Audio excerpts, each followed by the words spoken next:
Okay, welcome back to another video. So in this one, I'm going to try and show you how to rotate and position yourself in Blackout so you can get more wins. So it's not going to be for people that are looking to get these mad 20 kill games or anything like that. It's just that, you know, if you're struggling to win a bit, maybe you want to bump your percentage up, then hopefully the video is going to help you out. So we've landed here at construction site in a bit of a precarious position, let's say. Now at this point I could hear my teammate Nat screaming because somebody is chasing after him. So especially in duos, you want to try and keep your duo alive if you can, 'cause it's much easier. So get in there and sort of chase him down and gun him down with the cap there. I try and find him to thirst him. I can't find him. Actually turns out he's hiding by a traffic cone over there. So obviously I reload my gun. I hear to my right some footsteps, so I think in a second you'll see me snap over. Yeah, I see him there, and just you know, taking the gunfight there. Okay, so at this point we've got the sensor dart up, and we know there's a couple of guys at the top, and they've got assault rifles and a lot of kit that I don't have, because at the moment I'm only rocking a Damon and a cap, so I'm not going to be any good from long range. So it's not really a fight that I want to take. So I'm just basically scrambling around looking for loot, keeping the zigzag movement going to make myself a harder target. And I'm just telling Nat here to whip round so we can get in the truck, because you don't really want to be taking fights where you're at a huge disadvantage like this. Oh, I didn't have a cap, I actually had a MOG, how about that? But still no good at any range, so I thought we'd just drive the truck off here. So I know there's a few buildings down the left, so we take the truck round there and hopefully we can find some armor for us and, you know, a good assault rifle or something like that. So I pull up here and I'll have a look, and I see that the window's smashed there. So obviously there's not really going to be much good loot left, so we drive off. Now the other choice, you might want to go to those buildings on the left there, up the hill, but then I thought if those at the bottom have been done, that means that team has probably moved up the hill towards those buildings, and we don't want to get in a fight. The whole point of what we're doing now is to try and get some better loot, because we're at a huge disadvantage not having the armor and a good assault rifle. So we swerve that, and then we just try and get away on the truck here. And I think in a second we're probably going to skip ahead to the next scene.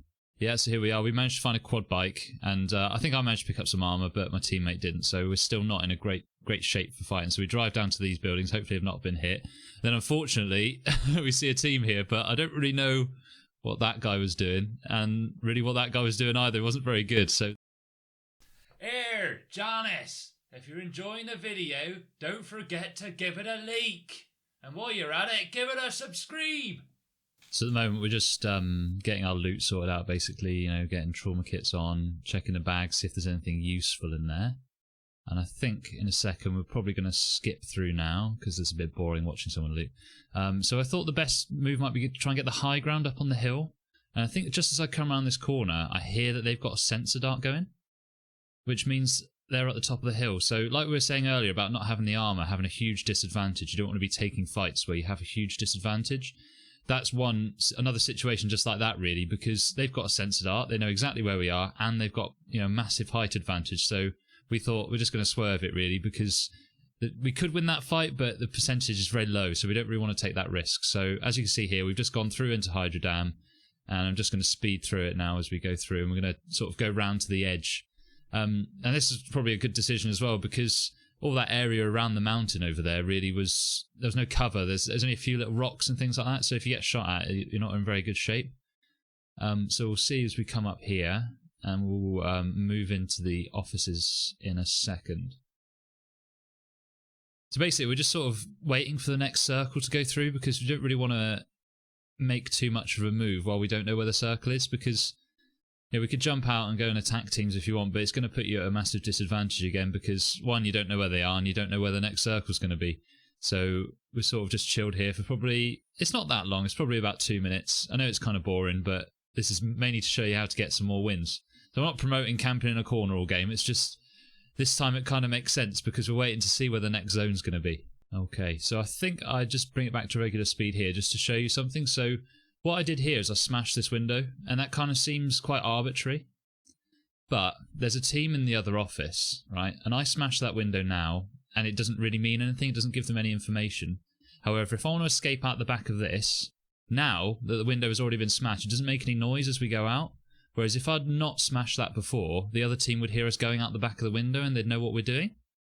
So that's just sort of another thing to think about when you're, you know, when you're trying to get away from a team or trying to rotate away from a team, is that you know, you can use some of the sound cues to fool them. So here we're just using the edge of the hill as a bit of visual cover, just as we rotate around here, because we don't really want to go on the left side of that circle there, because we know that other team's going to be there and there's not very much cover.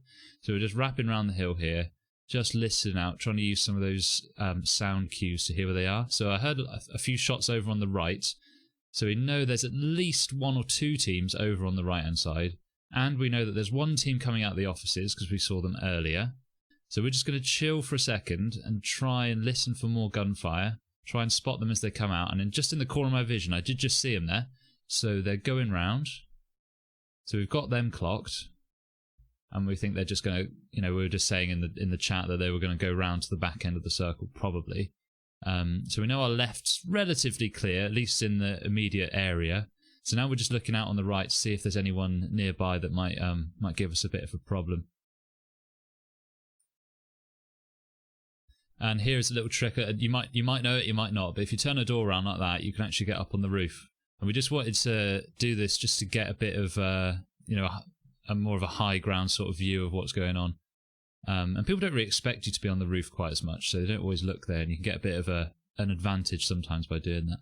So we're just looking out. We can't see them, but you know, people camp a lot in Blackout, right? So we're guessing they're just going to be sitting in one of the buildings and probably going to wait until the circle pushes them before they move, which is one mistake, really, that you shouldn't be making. You shouldn't be waiting for the zone to move before you rotate, because it just makes life more difficult. So I think, yeah, I just spotted him in the doorway there, just took a few shots, just in case he wasn't really paying attention. I might be able to get it down. But I didn't want to chase that kill because the zone's pushing in, and we want to get a good position up on the back end of this hill here. So we're going to sprint round, and I'm just really wary because I know that other team, they've got a sniper, I think. So we just want to be really careful, try and spot them, and there we are. So I get one down. He's obviously been sniped by someone else, and then the other one completely clueless, doesn't know what he's doing. So that was kind of quite lucky in a way. If they'd rotated better, they probably would have killed us there because there's not much cover at all. So now we know they're in there, so we're just going to use the hill as a bit of cover. Going to keep looking out. It's very unlikely that they managed to make it all the way around to that rock there, but I think I check it anyway. But realistically, they're still in that village really, so we're just going to look out for them. So it's a bit of waiting. So the zone's really tight to that fence, so we know they must be close to the fence. Yeah, and I get a couple of shots on me there from the northeast, so just staying low, using the hill, and then I think I spot him in a second. Because they have to push down. They've not got a choice. Yeah, so he's actually he's a bit closer than I thought. So I just hit him with the 2 MOG shots. Again, jumping between the shots to make myself a difficult target. And that's just a bit of aim there. But one thing we'll notice, I'll actually rewind it in a second and show you. Okay, so running it back there. You see, I go for the jump there. And while I'm shooting, I'm just moving a little bit left to right. And that's probably what won me the gunfight, because by strafing left and right, you're making yourself a bit of a more difficult target. As long as you can keep your aim on them, you're going to win against someone that doesn't do that strafing movement left and right. So that's one thing you want to do in your gunfights. Okay, so thank you so much for watching. Hopefully there's some tips in there that you can use, particularly, you know, to increase the chance of you winning the gunfight by having a good position. That is really key, and it's something that's going to differentiate you from, you know, your standard player. So hopefully if you enjoyed that, you'll drop a like and a subscribe, and I'll see you next time. And if you've got any suggestions for other videos or other questions that you got, just stick them in the comments and have a look. Cheers, Em!